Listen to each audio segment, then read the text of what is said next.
Olá, seja muito bem-vindo, você que nos acompanha de todas as partes do Brasil e do mundo. Tá no ar o Mata-Mata com Evair. Hoje é segunda-feira, dia 15 de setembro de 2025. Sou Rafael Tomazetti, nós vamos juntos pela próxima hora com muita informação para você. 23ª rodada do Campeonato Brasileiro, que teve vitória do líder Flamengo, teve goleada do Palmeiras com brilho do Vitor Roque. Vitor Roque fez um hat-trick pelo Verdão.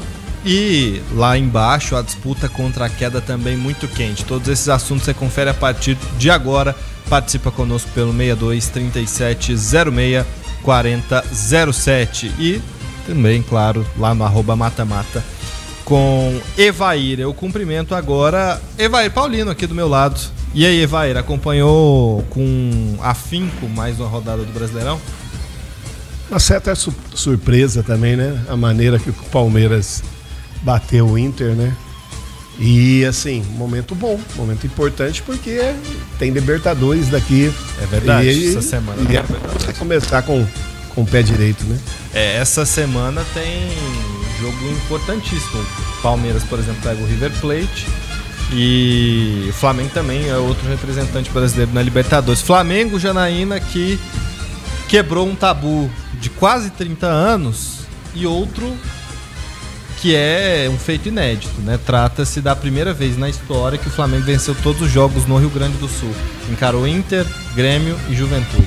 Felipe Luiz sai quebrando tabus, né? Quebrou o tabu também contra o Red Bull Bragantino, maior goleador em pontos corridos da história do Brasileirão. Agora mais um contra o Juventude. E ele que recusou, né, uma proposta lá contra o Fenerbahçe da Turquia. Bom, a gente vai falar de todos esses assuntos a partir de agora, sempre com você.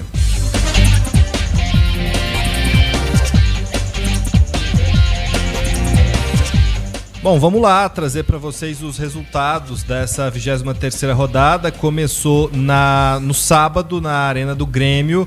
O Mirassol venceu em Porto Alegre 1-0 contra o Grêmio. Ainda no sábado, Fortaleza 2, Vitória 0, duelo direto contra o rebaixamento, e foi a estreia do Martim Palermo como treinador do time cearense. Primeira vez dele no comando e 2-0. Daverson reintegrado, inclusive. E aí 4-1, Palmeiras Internacional também no sábado. E último jogo de sábado no Maracanã, o Corinthians fez 1-0 no Fluminense. No domingo, pela manhã, Bragantino saiu na frente, mas tomou um empate do Sport no finzinho, 1-1. Na Arena MRV, Atlético Mineiro também tomou o empate do Santos na reta final da partida, 1-1. O Flamengo bateu o Juventude no Alfredo Jaconi por 2-0. E o São Paulo derrotou o Botafogo por 1-0 no Morumbi. Fechando o final de semana, 2-2 entre Vasco e Ceará em São Januário. E hoje a gente tem Bahia e Cruzeiro, que fecha a 23ª rodada. Classificação do campeonato. O Flamengo tem 50 pontos e lidera com 4 à frente do Palmeiras, que tem um jogo a menos que o Rubro Negro, é bom lembrar, tem 46 pontos. O Cruzeiro, que joga hoje, 44 em terceiro, pode retomar essa vice-liderança. E o Mirassol entrou no G4, rapaz. Mirassol, 38 pontos, 10 vitórias, somente 3 derrotas no campeonato. Só o Flamengo perdeu menos e o Palmeiras perdeu igual, né? 3 reveses também. Bahia em quinto, 36, Botafogo 35, esses fecham o G6. O São Paulo igualou o Fogão, embora tenha 2 jogos a mais, 35 pontos também. O Bragantino tem 31, Corinthians chegou a 29 em nono e o top 10 tem o Fluminense ali fechando com 28 pontos. Na metade de baixo, Ceará e Inter 27 pontos, Atlético Mineiro e Grêmio 25, Vasco e Santos 23. E aí a zona de rebaixamento: Vitória 22, Juventude 21, Fortaleza 18, Sport 11, 12 pontos do Leão. A diferença aí do Leão para sair da zona de rebaixamento. Vamos começar com um jogo lá em Caxias do Sul. Tinha 28 anos, Janaína, que o Flamengo não vencia em Caxias do Sul, o Juventude. A última vez que o Flamengo venceu lá, eu era um bebê. Tinha 2 anos. Janaína tinha 2 anos quando o Flamengo venceu lá. E aí, Evair, ontem o Arrascaeta voltou a marcar, tá na briga pela artilharia com o Caio Jorge, foi o 13º gol dele no Campeonato Brasileiro. num belo passe, inclusive, do Saul, colocou com a mão, e no finalzinho o Emerson Royal fez o primeiro gol dele com a camisa do Flamengo. A Janaína quer falar, tá desesperada pra falar do time dele. Vou falar bem do Arrascaeta. Nos últimos 7 jogos, o Arrascaeta marcou 5 gols e deu 5 assistências. E ontem fez de cabeça, né? Que é um cara baixo, tudo, mas... Não é característica dele, né? Não é característica, é um cara que...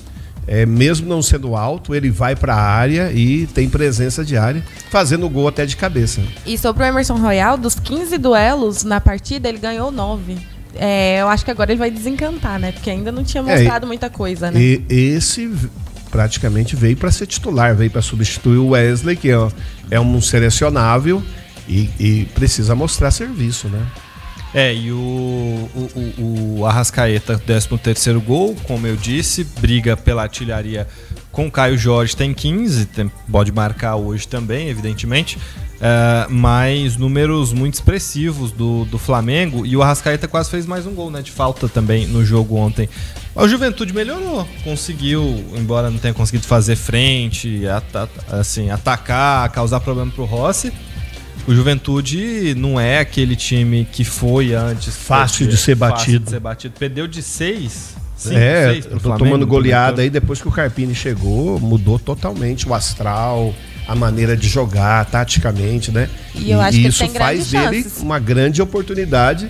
Ele tá ali, né? Tem grandes chances de escapar, porque tá a diferença de 1 ponto. Sim. Que antes do Carpini chegar, era dado como um que... favas contadas. Tava ali pra cair mesmo.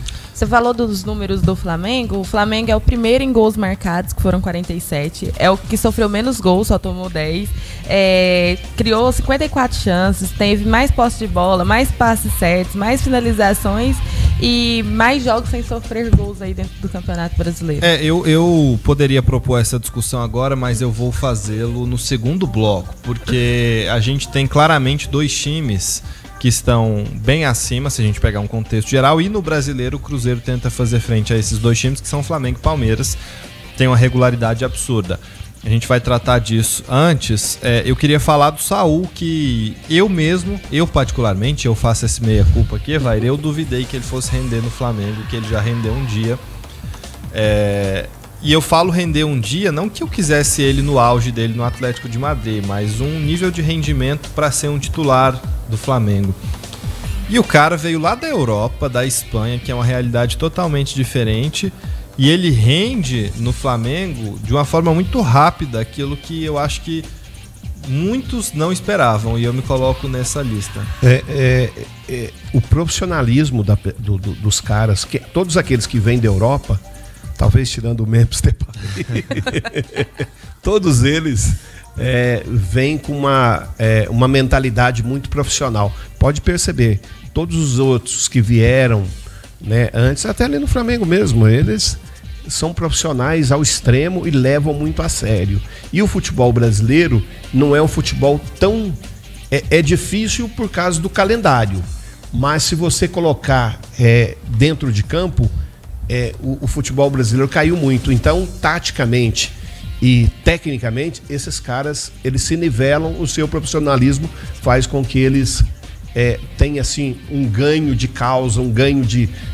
traz experiência, e isso faz com que eles tenham uma vantagem em cima com esse profissionalismo. Não, e a gente falando aí, ele teve uma boa partida ontem, né? Acho que foi a melhor dele atuando pelo Flamengo até o momento, e ele não ficou concentrado, né? O Felipe Luiz liberou ele para acompanhar o nascimento do filho, deixou ele dormir em casa com os filhos, com a família.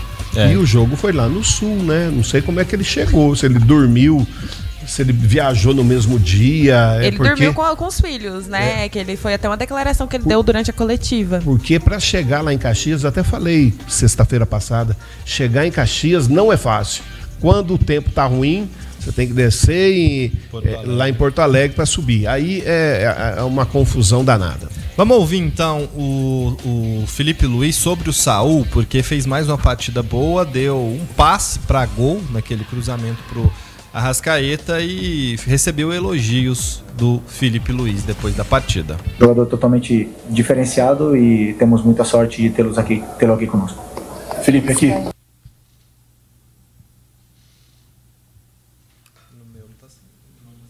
Bom, primeiro que quando ligam outros clubes interessados, isso me deixa, não posso mentir, me deixa feliz, porque vejo que existe um reconhecimento. Teve uma pequena falha aqui na fala do Felipe Luiz, depois a gente retoma, mas no fim é que ele fez um elogio, diz que talvez esse seja o melhor Saúl, inclusive se a gente for considerar o período dele no Atlético de Madrid. Acho que ainda está cedo para fazer essa análise. Cedo para falar, dizer, já chegou. Tanto é que ele pode até crescer mais ainda, né?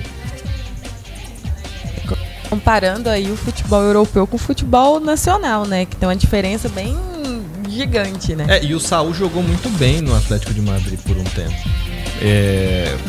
Por muitos anos ele foi um dos destaques do time colchoneiro, então até de certa forma teve um declínio rápido, não sei por qual motivo, e aí acabou vindo pro Brasil, né? Se não viesse pro Brasil, iria pra Turquia, tava quase certo com o futebol turco, e aí quando o Flamengo entrou na jogada, ele preferiu vir pro Flamengo.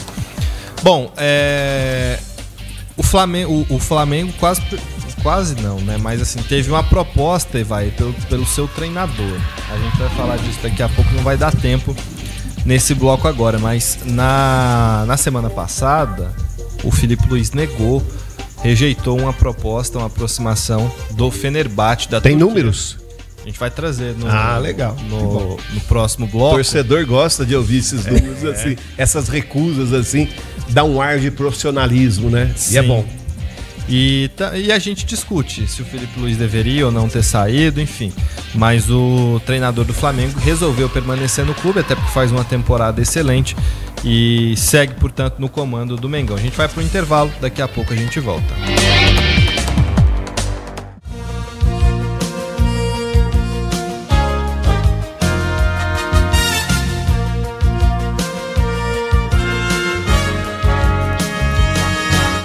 Mata-Mata tá de volta aqui no seu rádio e agora a gente fala do Felipe Luiz, que é um treinador que começa a carreira de forma muito promissora. Ano passado já pegou o Flamengo e conseguiu conquistar o título da Copa do Brasil. Nessa temporada, Felipe Luiz vai muito bem no Brasileiro, ganhou o Campeonato Carioca, ganhou a Supercopa Rei. E tem boas chances de conquistar o Brasileiro, assim como o Cruzeiro, também o Palmeiras. E disputa a Libertadores da América. E também acho que é um dos favoritos, embora não tenha feito uma primeira fase muito boa. Bom, ele recebeu uma proposta do Fenerbahçe, da Turquia. O Fenerbahçe que tinha José Mourinho como seu treinador e demitiu o português. Chegou ao nome do Felipe Luiz e ofereceu para ele as informações que tem, Janaína, que seria um salário de cerca de 2 milhões de euros, certo? Sim, converte aí pra gente. Não, se fosse daria mais de 12 milhões de reais, evidentemente. Dá 6,30, daria quase 13 milhões, alguma coisa nesse... Se uma outra emissora te oferece aí 12 milhões de salário e você recebe, sei lá, menos de um hoje, você iria? Dependia pra onde que eu ia morar. Na Turquia. Não, na Turquia eu não sei. Na Itália, você iria? Depende de qual cidade. Qual que seria interessante pra você na Itália? Interessante? Eu gostaria de morar ali na região que você morou, na Lombardia. Gosto do frio, então. Eu gosto mais do frio. Eu não gostaria muito da Sicília, da ilha da Sicília, assim. Mas no sul não teria problema morar no sul da Itália, não. Desde que não fosse na Sardenha. Olha, 12 milhões eu passaria uma temporada tranquila lá na Turquia. Se fosse uma temporada, você faz esse esforço. Né? Uma temporada eu faria lá tranquila. Uma temporada a gente até pode fazer o esforço. Mas pra morar permanentemente, eu prefiro ganhar menos e ter uma... Não, mas aí é temporadas, né? Você não sabe nem se vai durar muito tempo por lá, então valeria a pena arriscar. Mas assim, ele claramente tem um plano de carreira, porque se ele vai pro Fenerbahçe agora, ele não vai pra um dos principais mercados do futebol mundial. Que é o europeu. O Fenerbahçe é europeu. Não, mas eu falo assim, na outra ala lá, né? Mas assim, ó, eu penso que também ele ficou muitos anos fora do país, né? Talvez não seja um objetivo de vida dele sair do Brasil novamente, não a curto prazo. Mesmo porque eu acho que ele já ganhou, fez o pé de meia dele ali e ele pode escolher, né? E ele tá escolhendo um plano de carreira, como disse o Tomazetti. E outra coisa, dá esse ar de profissionalismo, de pessoa séria, né? Que honra com seus compromissos. Isso é importante dentro. Ver um treinador dessa maneira, se comportando dessa maneira é legal. E eu acho que esse profissionalismo que o Evair citou é muito interessante. Porque, assim, os treinadores reclamam muito de os times os sacarem, os demitirem a qualquer momento.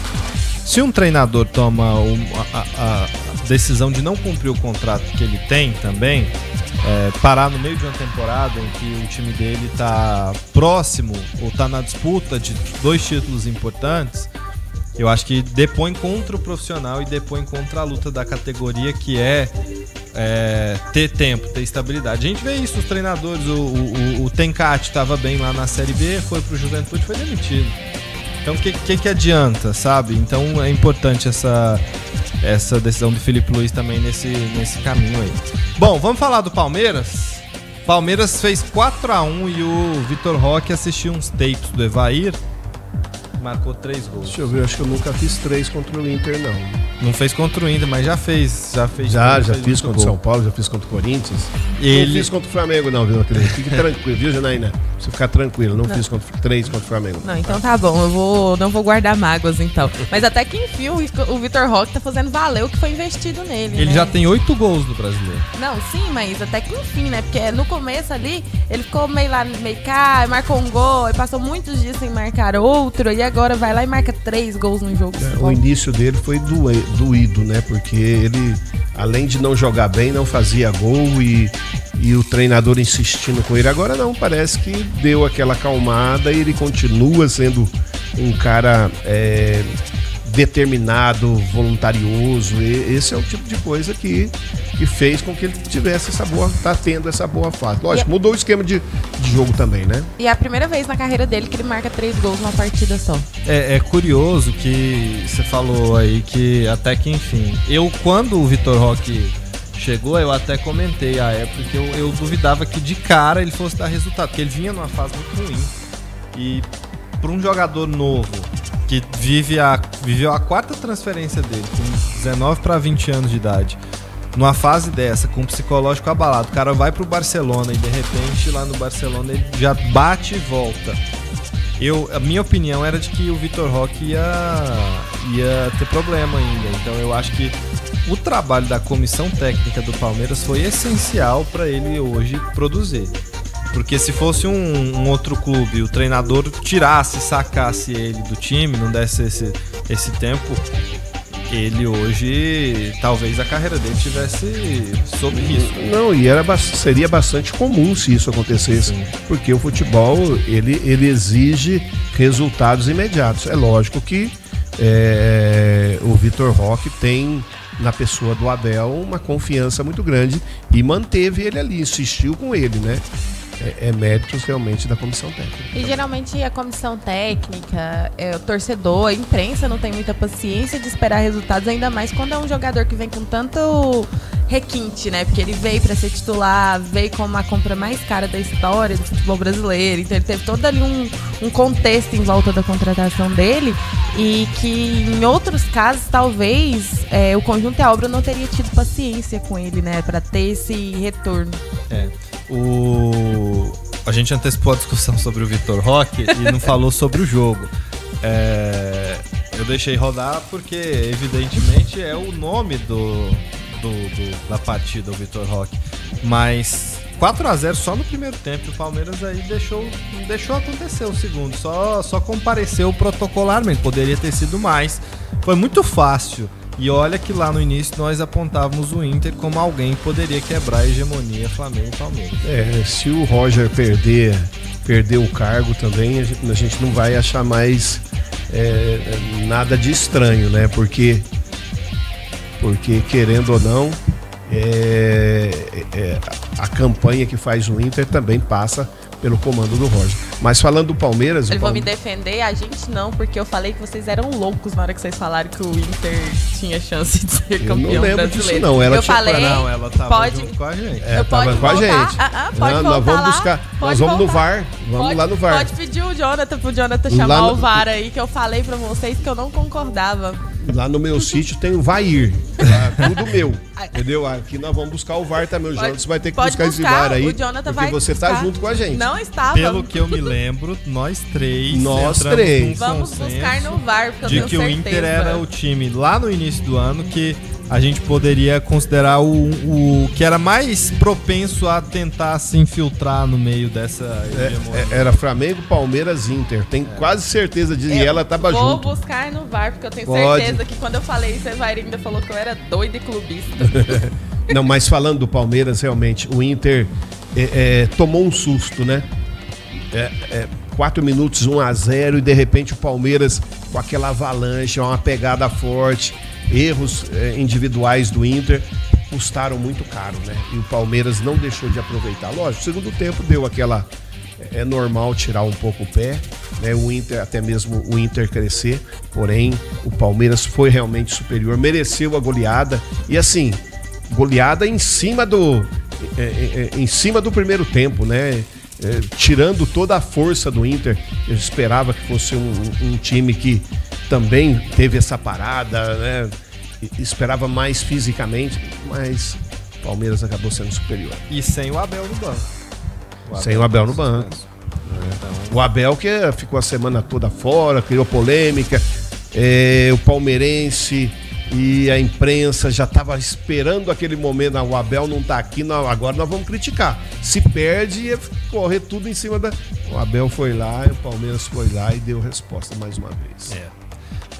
Palmeiras que, claro, tá na briga pelo título, e o Internacional, uma temporada muito abaixo daquilo que se esperava. Tá fora da Copa do Brasil, tá fora da Libertadores, ganhou o Gaúcho, quebrou o tabu, mas o Grêmio também tá muito mal, então, né? E o Inter, 27 pontos, 12º colocado. O Roger, muita gente achou que ele ia cair depois do jogo. Ele deu entrevista, foi questionado e falou: olha, eu dou essa entrevista agora como treinador do Internacional e vou trabalhar pra gente melhorar e ganhar o próximo jogo. O próximo jogo é o quê? O Grenal. Alguém vai cair nesse Grenal aí, ô Mano? Porque o Mano perdeu. E tá os dois na corda bamba, né? O Mano perdeu pro Mirassol, não sabe? Com mais uma vez o Grêmio no futebol muito pobre.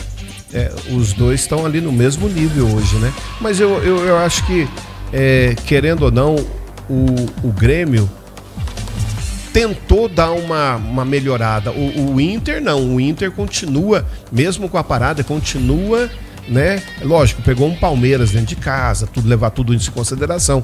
Porém, é um time que cai de produção muito fácil. Mas aí, se a gente for olhar, o Internacional nos últimos 5 jogos teve 2 vitórias e 3 derrotas. E já o Grêmio, nos últimos 5, venceu 1, perdeu 2, empatou 2. Tá tudo ali no mesmo barco. É um time meio pobre. É um time que não tem alma. Pobre no sentido de que, além de não apresentar um bom futebol, parece que tá sem alma em campo. Você assiste o Inter, parece que não tem soluções e não tem vontade. A impressão que eu tenho do Inter é essa: não tem vontade de melhorar, né? De melhorar. Parece que se entregou, parece que é um clube, um time entregue em campo. Então, vejo poucas saídas positivas pro Inter nessa reta final de temporada, e sobreviver na Série A, eu acho que é a melhor coisa que o Inter vai conseguir. Não vejo o Inter na briga por Libertadores. Provavelmente vão fazer do Grenal o jogo do ano. Sim. Né? Porque se um escapar, passar pelo Grenal e escapar, não cair para a segunda divisão, já ganhou o ano. Né? É uma mentalidade pequena, porém é a realidade dos dois. Vamos pro intervalo, daqui a pouco a gente volta.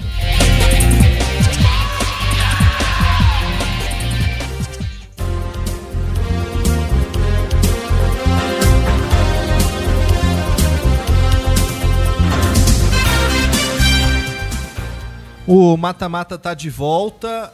Gente, antes de nós passarmos para análise de outras partidas, a discussão que eu queria propor é a seguinte: futebol brasileiro agora é só Flamengo e Palmeiras? Acabou o resto? Não, eu acho que não. Eu acho que o Cruzeiro ainda briga, sim. O Cruzeiro é uma surpresa para nós não colocamos dessa maneira. O Mirassol é uma surpresa positiva. O Vasco poderia ser uma surpresa, né? Depois da Copa do Brasil, de repente não consegue vencer. Então, assim, eu acho que ainda tem umas emoções ainda guardadas ainda para o brasileiro. Não é, eu acho que não são só esses dois, não. Eu falo isso porque, olha só, Janaína e Evair, antigamente, nos últimos campeonatos anteriores, os times perdiam mais pontos quem estava na liderança.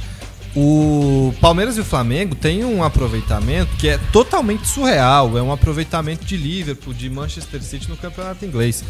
O Flamengo tem 75% de aproveitamento e o Palmeiras tem 73% de aproveitamento. Tem o número dos outros? Quais outros? Cruzeiro. O Cruzeiro tem 66% de aproveitamento. Tem 2/3. Mirassol 60%, Bahia 60%, o Sport, que é a lanterna, 17%. Mas 75% é um aproveitamento que daria ali... Vou até fazer esse cálculo aqui. Enquanto você faz esse cálculo aqui, eu vou... Deixa eu ponderar. 85 pontos no final do campeonato. Muita coisa. Pro brasileiro. Eu ia até falar. Pro brasileiro é elevado. Era mais ou menos sobre isso. Eu acho que campeão com 65%, se eu não me engano. Geralmente é possível. Por aí, com 65%. Normalmente, aqui no futebol brasileiro, os times ganham o campeonato com 73 pontos. Porque é mais equilibrado. 73, 74 pontos. Essa é pontuação de 85 aqui é campeonato europeu, que é aquela discrepância enorme, que você tem 2, 3 times. Se o Flamengo continuar nessa toada aqui, se terminar o campeonato com o que tem hoje, vai fazer de 85 a 86 pontos. E vocês falando aí sobre pontuação, no campeonato passado, 2024, né? O Botafogo foi campeão com 79 pontos. 79, que já foi bem alto. Bem alto. Bem alto, um aproveitamento bem alto. Ou seja, a gente tem visto cada vez mais um crescimento um crescimento do gap ali, da distância entre os demais times e Flamengo e Palmeiras. E eu vou dizer aqui, do jeito que o futebol brasileiro está caminhando, eu só vejo outros 2 times que podem entrar na competição com rubro-negros e alviverdes: Corinthians e São Paulo. Falando de potencial de mercado, de economia. Não, tô falando que tem que fazer gestão. Sim. Mas eu não vejo outros times com condição de chegar no patamar que vão caminhar para estar Flamengo e Palmeiras. E esses dois já começaram há anos atrás, né?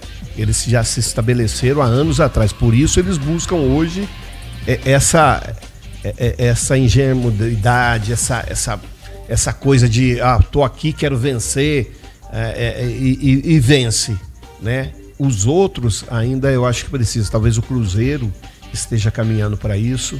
Coloca mais o Cruzeiro aí. O Corinthians eu não sei, por causa dessa dívida astronômica que a gente não sabe se atrapalha ou não atrapalha, né? Não vai ser SAF, o Cruzeiro já é SAF e demonstra saber gerenciar isso e fazer com que isso transforme em números bons. A minha análise aqui, Janaína, Evair, não é nem tanto do ponto de vista de hoje, é do ponto de vista do que pode ser, porque o Corinthians e o São Paulo estão no maior mercado do país e no mercado mais rico, que é São Paulo. Tem torcidas nacionais, coisa que o Botafogo e o Fluminense não tem tanto. Tem torcidas fora do Rio de Janeiro, evidentemente tem, mas não são tão grandes, nem perto do que são Corinthians e São Paulo.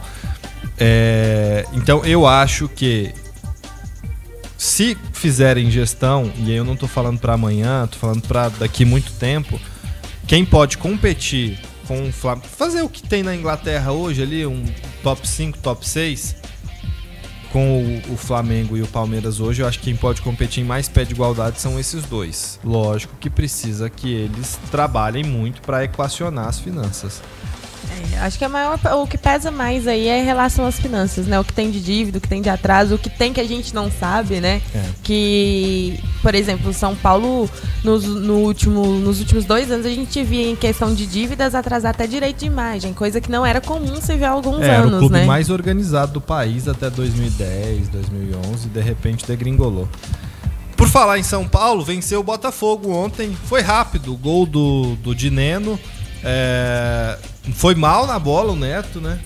Foi mal na bola o Neto. Neto que saiu do jogo, foi substituído, se machucou, e entrou no lugar dele o Léo Link.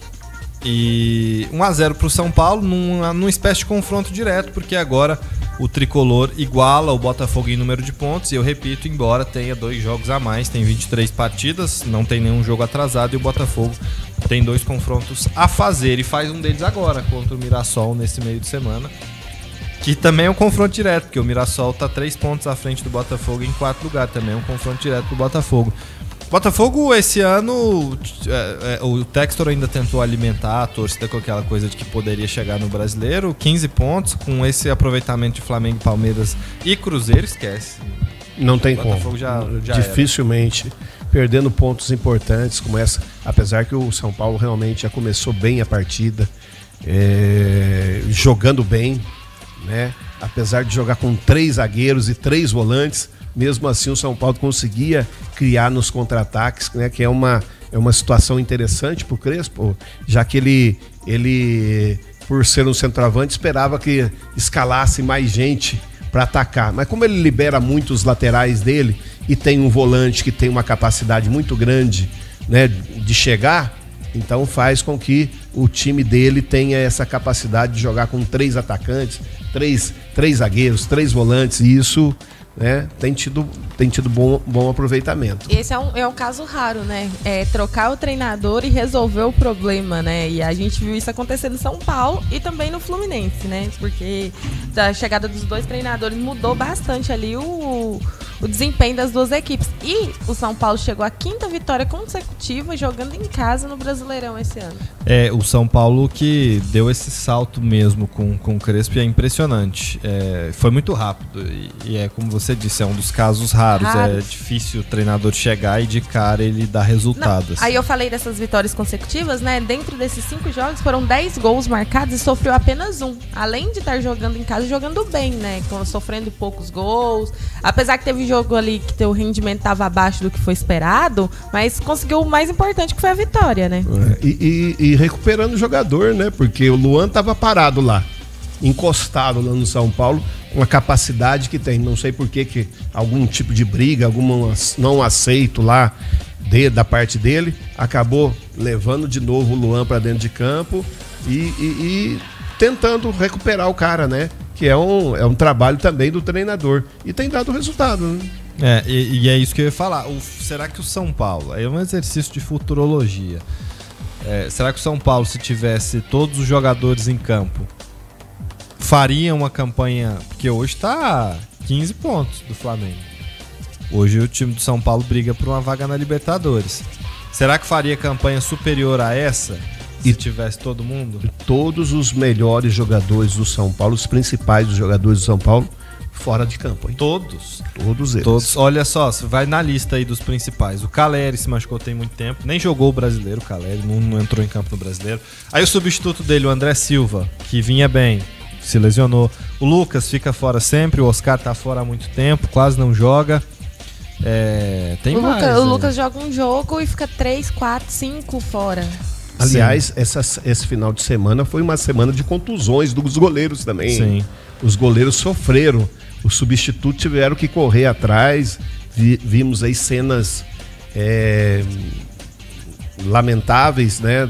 Do goleiro do Santos, eu tô me referindo. Não pela jogada, mas pelo caroço que ficou na testa dele. Brasão. E ele até usou as redes sociais, o Brasão, para poder falar que foi só um susto e que tá tudo ok com ele, né? Não foi nada grave.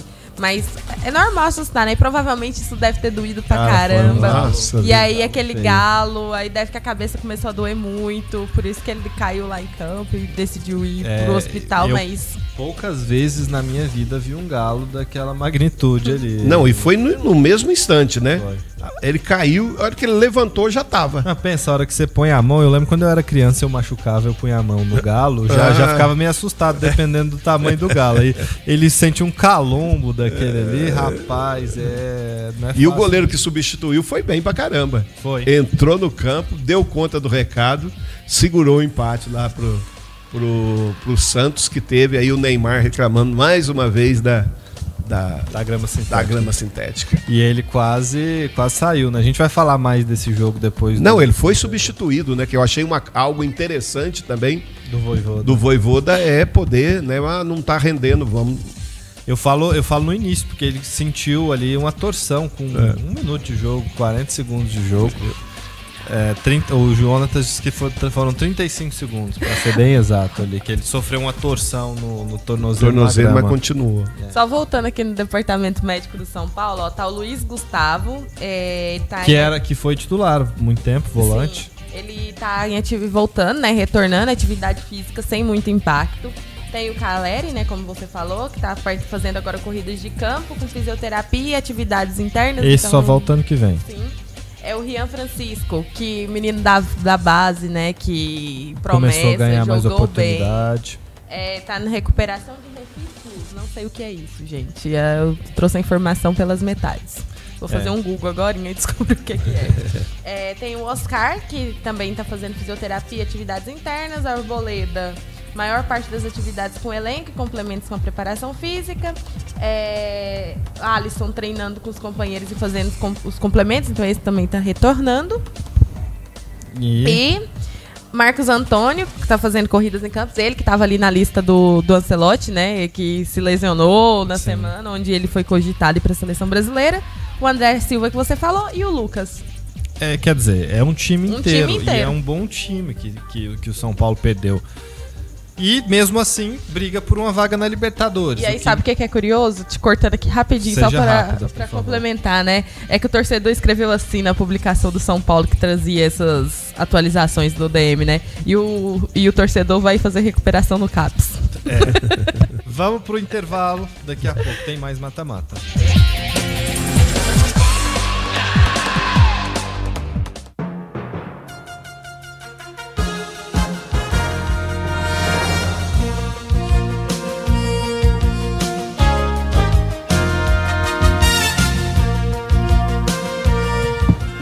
O mata-mata tá de volta e agora vamos falar de briga contra a queda. Ontem a gente teve alguns jogos importantes nessa briga contra o rebaixamento. O primeiro deles lá na Arena MRV, Atlético Mineiro 1, Inter 1. O Igor Gomes fez o primeiro pro Galo e aí o Tiquinho Soares, depois de muito tempo sem marcar, fez de pênalti. Um pênalti daqueles que eu não gosto muito. Mas... Não foi nada. Absolutamente nada. Aquilo lá eu acho que nem contato teve. Foi feio. Estranho demais, não. Foi feio. Mas se você for olhar, a maioria dos analistas no país vai dizer que foi pênalti. Porque pra eles, qualquer toquezinho, pra muita gente, qualquer toquezinho. Se você for olhar um pênalti, você jogou muito tempo na Europa, você sabe. Um pênalti em outros lugares do mundo, o árbitro não marca qualquer toque pra pênalti. Nenhum. Nunca aquilo lá é pênalti. Enfim, aí o Galo não consegue ganhar, Evair. O Sampaoli tá aí, 2 jogos. Perdeu pro maior rival, o Cruzeiro. Perdeu 2 pontos contra o Santos ontem. Verdade. E não melhorou também o Galo. O Santos foi buscar esse empate aí, né? Apesar de eu considerar não ser pênalti. Mas, assim, de maneira heróica até, porque o seu treinador teve a coragem de tirar os seus melhores jogadores, mudou o seu esquema tático, com um homem a menos, mesmo assim, foi buscar um empate. Então, tem seus méritos o Santos dentro dessa perspectiva. Bom, e a gente teve a derrota do Juventude. O Juventude, se tivesse vencido, sairia da zona de rebaixamento. Tivemos também a vitória do Fortaleza contra um rival direto, que é o Vitória. Isso é muito importante porque agora o Fortaleza, que estava a 7 pontos de sair do Z4, agora está a 5. Então, você diminuiu de 3 para 2 jogos. E dá confiança também, né? E dá confiança, evidentemente. E tivemos Vasco e Ceará. Outro confronto ali na metade de baixo da tabela. O Vasco vencia até o finalzinho o Ceará com um homem a menos, estava 2-1 e o Ceará conseguiu um empate com o Pedro Henrique. Já nos acréscimos, faltavam 2 minutos para terminar a partida. 2-2 o jogo em São Januário. O Vasco gosta de se complicar, porque isso aí eram pontos que o Vasco precisava para ficar mais tranquilo. Não, fundamental a vitória do Vasco seria ontem, porque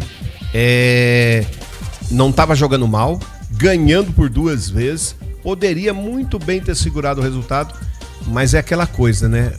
O Diniz tem aquela coisa. Ele parece que obriga a tentativa o tempo todo de sair jogando, né? E o goleiro, ele sabia que tinha que dar um chutão, né? Ele sabia que tinha que dar o chutão, mas talvez o treinador desse dura nele se ele desse o chutão.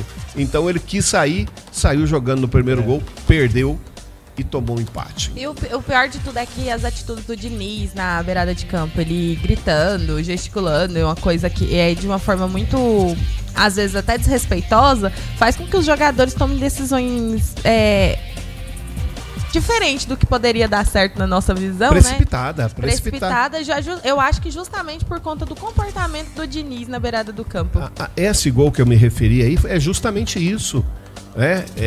O goleiro sabe o que tem que fazer e não é toda hora que se consegue sair jogando no futebol, não tem como, né? Mas ele se sentiu na obrigação de fazer o que o treinador queria, tocou no meio, o volante errou o passe, gol do Ceará. Então tem muito na conta do Diniz esse tipo de situação que passa o Vasco também. O pessoal, Fortaleza, vocês acham que tem chance? Porque reviveu, tá com um novo astral agora, e pela primeira vez em muito tempo, Fortaleza jogou um futebol que agradou os torcedores. Pressionou o Vitória, fez 2-0, poderia ter feito mais nesse confronto direto e reduziu para 5 pontos. O problema é que o próximo adversário é o Palmeiras, mas a informação para vocês, depois pega Sport, Juventude e Vasco. Nesse meio aí também tem o São Paulo, só que o jogo é no Ceará. Ou seja, passou do Palmeiras ali, que a gente imagina que o Fortaleza nem considere conquistar algum ponto, até porque o jogo é no Allianz Parque, tem uma sequência que pode embalar, poderia somar ali mais 9 a 12 pontos importantes que levariam o time aí, por exemplo, poderiam levar o Fortaleza para 30. Tá vivo o Leão? Eu acho que o Fortaleza sim tem chance de escapar. Porque o Santos e o Vasco tá pedindo muito pra cair, sabe? Estão. Aí a quantidade de pontos ali tá muito próxima. Não é nada absurdo pro Fortaleza conseguir tirar. Tem outra coisa, o Palmeiras joga na Libertadores na quarta e joga no sábado contra o Fortaleza, né? Então o Fortaleza tem essa capacidade aí de, né? Tem esse negócio aí de tentar, né, dentro do cansaço do Palmeiras, e o Palmeiras precisa vencer. E dependendo do resultado também que acontecer na Libertadores, vai poupar jogadores pro jogo de volta. Eu não sei se o Palmeiras vai poupar contra o Fortaleza não, vocês acham? Eu acho que depende muito do resultado. Se fizer um resultado mais ou menos lá, com certeza. Eu acho que depende. O River é muito, apesar de não atravessar algum tempo, mas é um time de tradição, né? Bom, vocês falaram a Janaína falou do Vasco e do Santos pedindo pra cair. Eu acho que esse é um dos brasileiros que mais tem time pedindo pra cair. Eu acho que o Inter pede pra cair, o Atlético Mineiro pede pra cair. O Grêmio, o Vasco, o Santos, o Vitória, o Juventude, o Fortaleza e o Sport. Acho que todos esses estão... Em todos esses aí, eu acho que o único que ainda tá tentando, que fica nadando contra a maré, ainda é o Juventude. Juventude é desses times aqui... O que tem apresentado um futebol mais, para usar um termo do momento agora, honesto, no sentido de fazer o que consegue fazer. Lógico, não vai ganhar do Flamengo, mas fazer o que consegue é o Juventude. E tem mantido essa regularidade. E mostra mais força de vontade, né? Agora, ó a vida do Vasco. Depois, o próximo jogo do Vasco é contra o Flamengo. Depois pega o Bahia, depois pega o Cruzeiro, depois pega o Palmeiras, depois pega o Vitória e depois pega o Fortaleza. Uma sequência muito difícil, porque tem gente ali brigando pra não cair e enfrenta os times mais fortes do campeonato. Você queria comentar, Eva? Eu queria comentar sobre o Juventude, mesmo jogando contra o Flamengo. O Juventude teve uma bola no primeiro tempo, que acho que a única maneira de se passar pelo Flamengo seria na bola parada. E teve essa bola parada nos pés do Nenê, né? Só que a bola cruzou toda a área e não tinha ninguém para cabecear. Então, o Juventude não admite essa queda, né? Então, ele continua lutando mesmo sabendo que tem adversários mais fortes. Teve uma bola também que tava todo mundo ali dentro da área, a bola pipocando, que foi pra mim a melhor defesa do Rossi e também uma das poucas dentro do jogo, né? Que o Rossi defendeu, a bola voltou e no rebote ele defendeu de novo, sabe? Sim. Mas o Juventude não tá abatido, né? Apesar de estar ali brigando, na parte de baixo, você vê força de vontade dos jogadores, do time, da comissão, todo mundo em tentar sair dessa situação. Coisa que a gente, por exemplo, não consegue ver no Internacional. Eu ia dizer aqui, a minha frase para essa situação o Juventude é o único gaúcho no campeonato. Porque historicamente o que a gente vê dos times gaúchos é exatamente esse espírito que eles dizem do espírito farrapo, por conta da Guerra Farroupilha, né, da Revolução Farroupilha, da Guerra dos Farrapos, a gente só vê no Juventude hoje. só. O Grêmio e o Inter, um arremedo. Não conseguimos ver.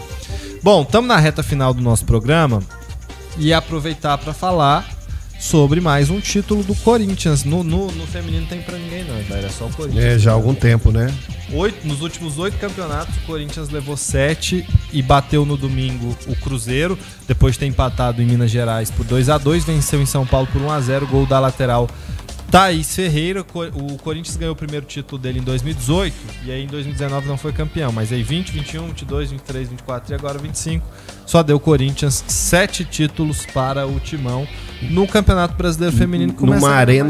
Numa arena lotadíssima. Eu acompanhei o jogo, né? Tive a oportunidade de ver alguns momentos da partida, realmente. E assim, o Cruzeiro teve até a oportunidade de empatar, mas assim, parecia que o Corinthians iria vencer de qualquer maneira, que qualquer momento ia puxar um contra-ataque ali e ia fazer gol. O negócio também é o investimento, né? Coisa que os outros times no futebol feminino estão começando a fazer isso de uma forma mais clara agora, né? Sim. E sabe o que eu achei interessante? O Cruzeiro é um time que até recentemente estava na segunda divisão do futebol feminino. Sim, e agora vem numa crescente, né? Chegou à final. Mas o que eu achei curioso foi a diretora do Cruzeiro, né? A Bárbara Fonseca, que depois do jogo, depois que acabou a partida, ela usou as redes sociais para falar pagamento todo dia primeiro na conta, FGTS depositado, direitos de imagem sendo pagos, e aqui a gente não aplaude a inadimplência. É um recado. Usou uma cutucadinha ali pra falar da parte financeira do Cruzeiro, né? Comparar as duas. Comparar as duas. De fato, a torcida do Corinthians, por vezes, parece aplaudir mesmo a inadimplência só pelo fato do clube existir. Bom, foi a maior renda da história do futebol feminino. R$1.237.699. A Neoquímica Arena estava praticamente lotada ali, né? E impressionante. Os torcedores passaram a ter um apelo maior com o campeonato feminino, com os jogos do futebol feminino. Antes a gente tinha campeonatos totalmente desorganizados, mal arrumados, e hoje em dia eles estão mais... Lógico que ainda precisa melhorar bastante, mas a realidade é bem melhor. O que eu achei interessante também foi que o horário do jogo para não competir com os jogos masculinos. Sim. Né? Então, de manhã ficou fácil o torcedor do Corinthians ir ali acompanhar seu time, depois volta para casa, tem seu almoço. O paulistano tem isso, né? Almoçar e ver seu time. Então, o horário foi bastante benéfico também, fez com que teve a oportunidade de juntar mais gente ainda. Eu acredito que os ingressos sejam bem mais em conta do que o masculino, então ficou mais fácil para acontecer um espetáculo merecido pelo Corinthians ter sido campeão. E o jogo de ida também estava lotado o estádio, né? Não foi somente o jogo de volta. Lá na Arena Independência. Galera, chegou a hora da gente se despedir, passou rápido. Janaína Carvalho, até amanhã aqui no Mata Mata. Até amanhã. Evair Paulino, até amanhã pra você. Até amanhã o estúdio novo foi aprovado por você? Olha, rapaz, até que você vê que fica parecido com o antigo. A diferença é que tem um Evair aqui atrás de mim, tá do outro lado. Tem um Evair aqui. Mas foi tranquilo, né? Foi mais tranquilo que até amanhã. Eu gostei das luzes novas. Gente, obrigado pela companhia, pelo carinho da audiência. A gente volta amanhã no mesmo horário. Tchau!